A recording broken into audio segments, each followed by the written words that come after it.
You know those movies that just guarantee a song will get stuck in your head, like The Batman or Stranger Things or Lego Movie 2?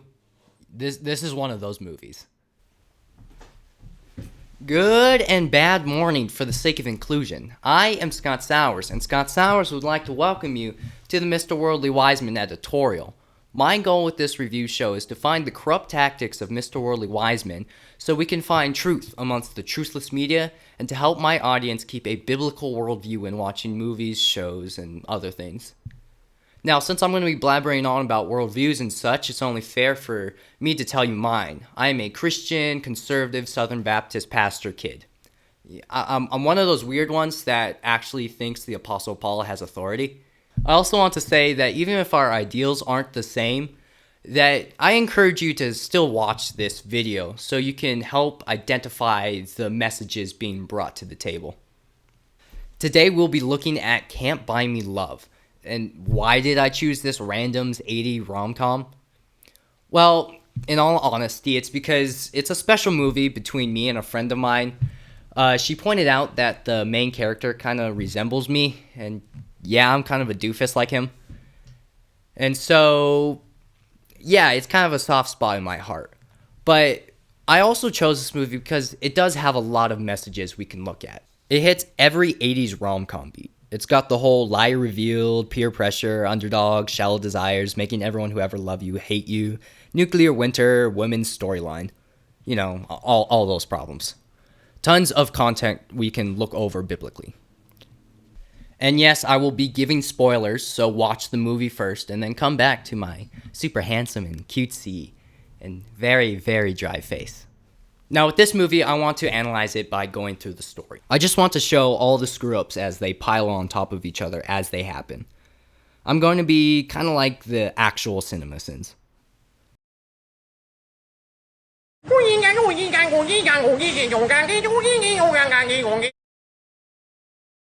Yo, that was awesome.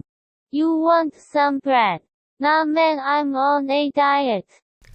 Okay, so right off the bat, we have an example of unnecessary torture. Like, dude, you don't need to diet. You could amputate your arm with a pencil sharpener.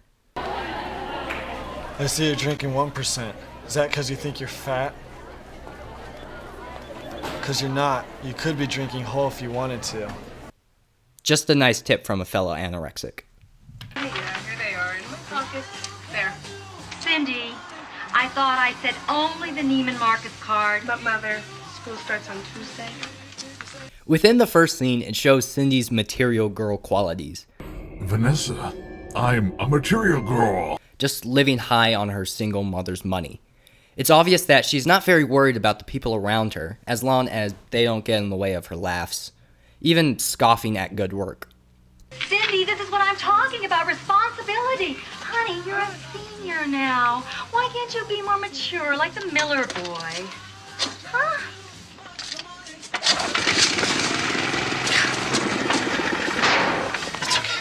Oh, Mother, get serious. Sometimes I find it extremely insulting that I resemble Ronald, but I still can't deny it. The intro is really good at establishing motivations right off the bat. Cindy is possessive, but she's also alone. Her boyfriend has left her for college, and he barely seems to acknowledge that she even existed once. Cindy's mom is also paloozing with a bunch of sleazy guys, which is not helping things. Ronald is the flip side of things. He's a nobody nerd with a dream to be a big shot, a star. And by that, I mean a popular kid at a high school. Really shooting for the stars here. He also has a crush on Cindy, who is one of the most popular girls at the school. It's not super deep and pretty cliche, but I think Patrick Dempsey still sells it, I think. The strength of the character comes in the acting and showing the ramp up to his decision.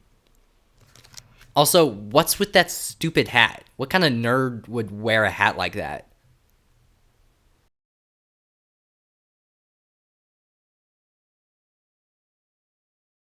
What the heck? Burn them! Burn them! Burn them!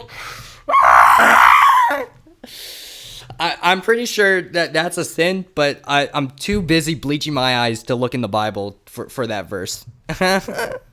Anyway, let's move on to the next sin. Cindy takes her mom's outfit to a party without her permission. Again, showing her disregard for others and definitely not caring about honoring her mother. This backfires as one of her quote-unquote friends accidentally spills underage wine on the canvas of a suede jacket. Then gives helpful advice like, oh, just put magic eraser on it. Oh, you can barely see it. What, is it your time of the month? So Cindy is in quite the pickle here. Meanwhile, Ronald is chilling with the boys, but he's unsatisfied with their routine, with their dumb root beer and cards. But you know what? I don't see why he hates cards. Cards are awesome. Oh. Wait. Later, Ronald is about to buy an expensive microscope, but he sees Cindy breaking down over the ruined outfit. You ready? You better not be trying to look in Victoria's Secret changing room. No, I'm watching this girl hold her menstrual rags. Ronald helps her out and gives her the money he was going to spend on the telescope. Not out of the goodness of his heart, though, but because he has a scheme to become popular. What are you talking about? Are you high? I want to rent you. You want to rent me? Yeah. You pretend you like me, and we go out for just a few weeks, and that will make me popular. Just going out with me is not going to make you popular. Well, I have $1,000. It says it will. It's a really niche service of prostitution. I also find it interesting that he does still have a crush on Cindy, but it doesn't seem like that really factors into his decision making, showing his priorities rely more on popularity. The crush is more used as a catalyst for the whole story. Aren't you in the wrong section? Losers are to the left. Then I guess you'll be making a right. That's the section. It's nice to see early on that even with all her material desires, she also has a twinge of sympathy in her. It's also really funny to see these kids take serious something so trivial with the whole stir of going to the wrong table. I mean, it's not even original. They took that from old church members. Now, I was homeschooled my entire schooling journey, so I don't really know what this is like, but from what I'm told, lunch table politics is kind of like a depression battlefield. The homeschool equivalent is no one wanting to see your igloo on Club Penguin. Ronald's presence mixing with the popular kids' presence really shows the contrast. His cheery, goofy tone keeps these self-absorbed, cynical populars quiet and uncomfortable. Keep this in mind as we continue. Even with this contrast, it starts changing really fast. The Miller boy changes drastically in just a week, skipping out on his friends so he can party it up. Hey, great game, Big John. Oh, thanks. Hey, so... Can relate. Now, with all this time they've been having together with this whole charade, they start to bond. Ronald discovers that Cindy has this special side to her that she suppresses due to her being popular and, can't be such a dirty little nerd. You gotta wait 30 years for that. She writes poetry, and Ronald is the first person ever to read it. He encourages Cindy to be more expressive like that, but also gives this dumb follow your heart speech. 2 verses. Jeremiah 17:9. The human heart is the most deceitful of all things and desperately wicked. Who really knows how bad it is? And Philippians 4:12-13. I know how to live on almost nothing or with everything. I have learned the secret of living in every situation, whether it is with a full stomach or empty, with plenty or little. For I can do everything through Christ who gives me strength. I don't want to spend too much time on this because, it's everywhere and, we'll have a better chance to discuss that. Now, after we had that heartfelt moment there, Cindy encouraged Ronald to be more self-absorbed, getting into that material life for the sake of popularity. But what can you do? Cindy has to rub off on Ronald somehow, and that's the only thing she knows. On the right is a sea of tranquility. The first spaceship from Earth landed there, the day I was born.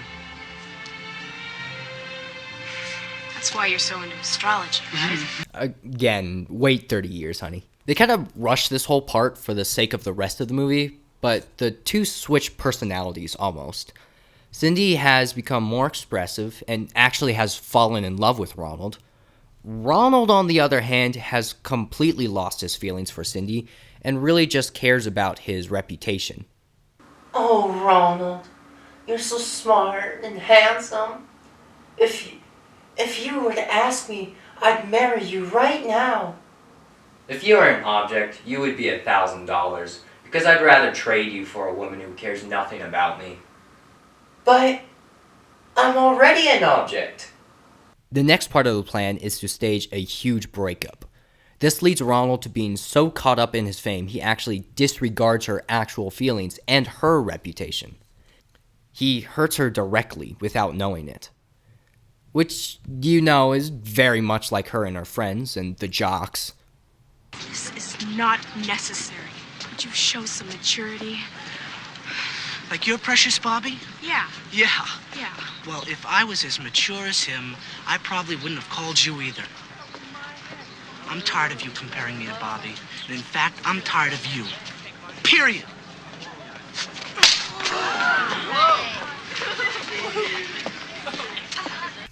That whole training montage really worked out for you, didn't it, Cindy? Me change? Never. That's right, I'm here. You doing good? Hey, babies, how you doing, man? Good to see all ladies. You're beautiful. That's right. Mom, Dad, send money, please. I'm broke. The full symbiote transformation is done. I'm gonna put some menstrual rags in your eyes. His plan worked, and everybody adores him. He has every girl in the school drooling over him, all the jocks love him, and he is basically nearly invincible. Ronnie is now the ultimate douchebag, or a more biblical term, one of the proud. James 4:4-6. You adulterers, don't you realize that friendship with the world makes you an enemy of God? I say it again, if you want to be a friend of the world, you make yourself an enemy of God. Do you think the scriptures have no meaning? They say that God is passionate, that the spirit he has placed within us should be faithful to him. He gives grace generously. As the scriptures say, God opposes the proud, but gives grace to the humble. But it's just the word of the supreme hand over the whole world. We'll just have to wait and see how this plays out. It's like the dude's not weird anymore.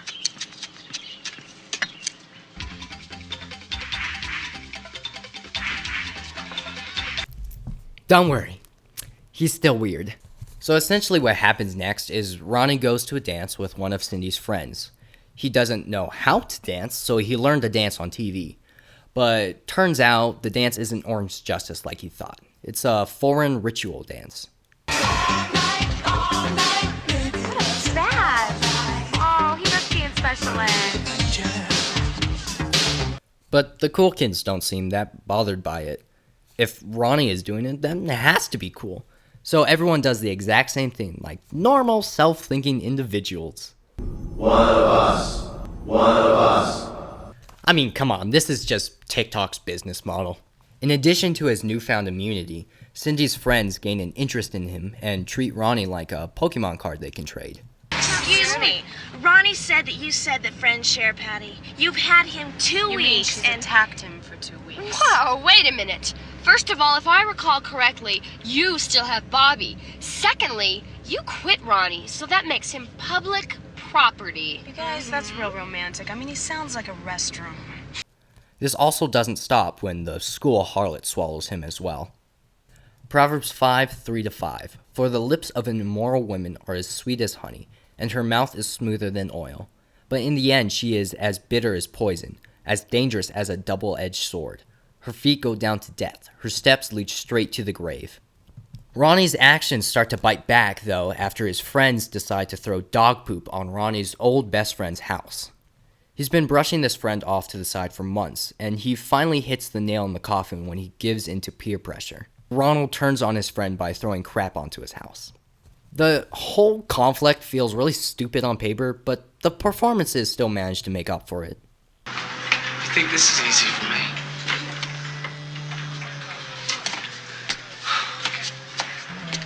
I know I was to you and the thousands of others. Kenneth, it's you I gotta straighten this out with.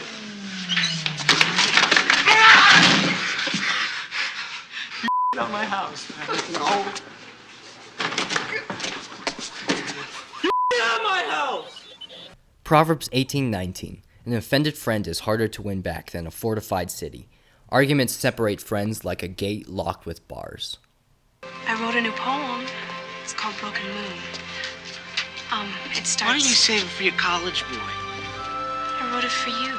You ignored the Donald Miller dork for 17 years. Now you want to ride on the Ronnie Miller Express. Ronnie has a point on this. I'm glad Cindy realizes the stupidity of it all, and I'm sad that she's getting crapped on so much, but Ronnie still has a point here. She treated him like crap for so long, and now she knows what it's like. Hey, Ronald, would you want to come over and watch Stranger Things with me? Sorry, lady. I don't need your menstrual rags anymore. Your mom gave me some last night. Why do you keep talking about my menstrual rags?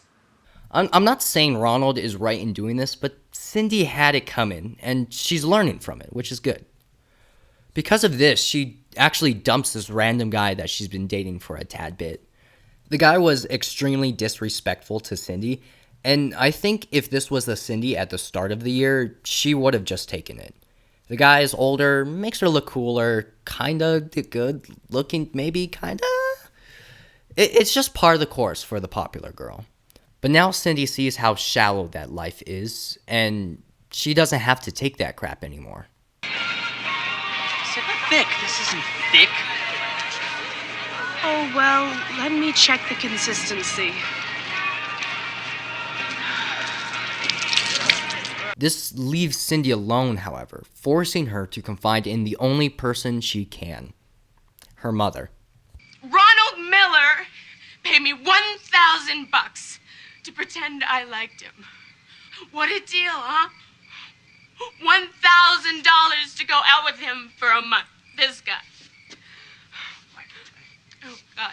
He bought me. And he bought all of you. Just as easy it is to become popular, it's just as easy to fall. We get to the point in all these stories where the lie gets out. I like how they really take their time here on how horrible he screwed up. Just really relishing how much everybody hates him. Some movies like to brush past this, and to me it just makes the whole plot feel meaningless. I get why people prefer that though. It's often a subplot and it can be distracting. But in this movie, it's the main plot, and they do a pretty good job with it. Like I said before, Patrick Dempsey really sells the whole performance. Didn't you take economics? You could have had me for $49.95.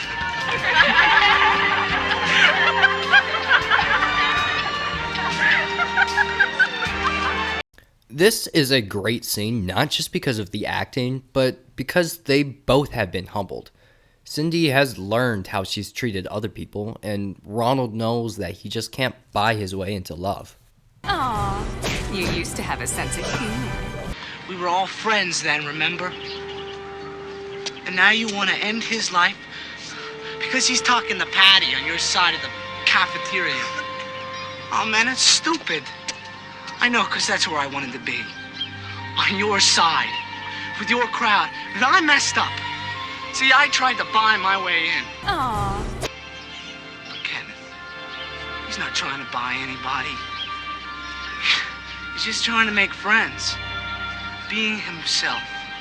I'm just a dumb homeschooler. But from what I hear from public schooler goers, this is pretty spot on. These kids grow up together, but just divide suddenly into their cliques of vanity. You broke your arm once before, remember? You fell out of our treehouse. Kenneth picked you up, and we carried you 12 blocks to the hospital. Yeah, you cried all the way. I love this face he makes. It's like, shut up, you're not helping.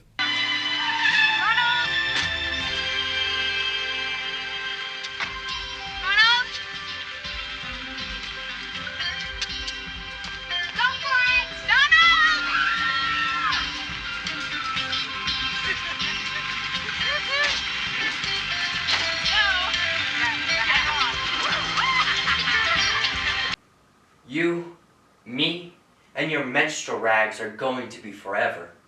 See, sure, it's a happy ending, but it gives the impression that love is the true key to happiness. The same message can be found in a ton of these type of movies.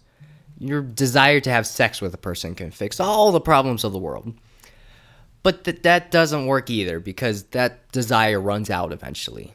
Baneability can't solve all the world's problems, but Viagra can. This entire movie is just an amalgamation of all these values that are vain, according to Ecclesiastes. Ecclesiastes 2:1. I said to myself, come on, let's try pleasure. Let's look for the good things in life. But I found that this too was meaningless. These kids are so wrapped up in themselves and how they are perceived. Just kids who can't control their insecurities. Kids that want to act on every pleasurable impulse they get.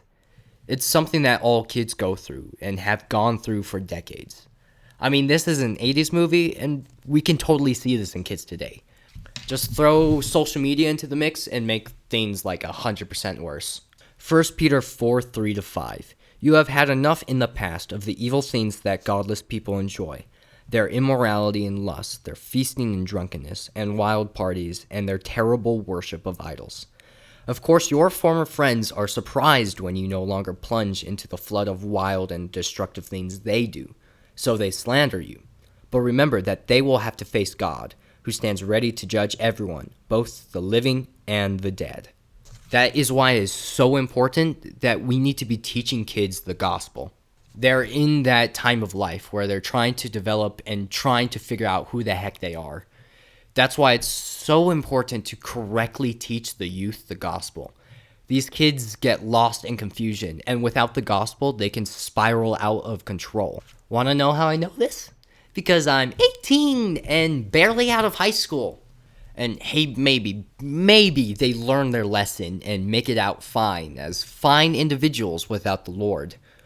Well, now they have to live with their sin and never ask for forgiveness, damning them to hell.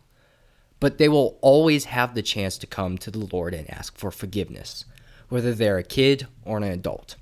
But kids are going through so much pain and confusion. They need a foundation, and you can help give them the cornerstone. My overall thoughts on this movie is that it's a really cute movie, and it has a nice romance and good commentary. It's pretty predictable and cliche, but I still think it's really investing because of the performances. It's worthy to watch at, and it's just sweet. It puts a smile on my face, and I recommend.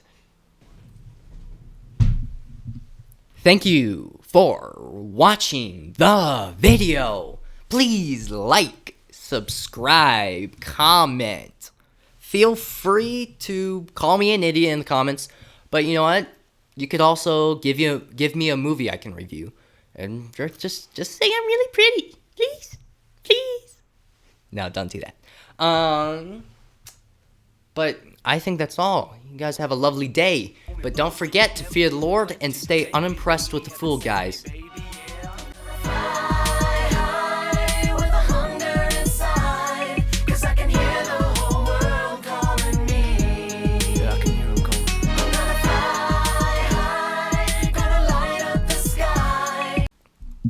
Also, Seth Green is in this movie, and he is a child.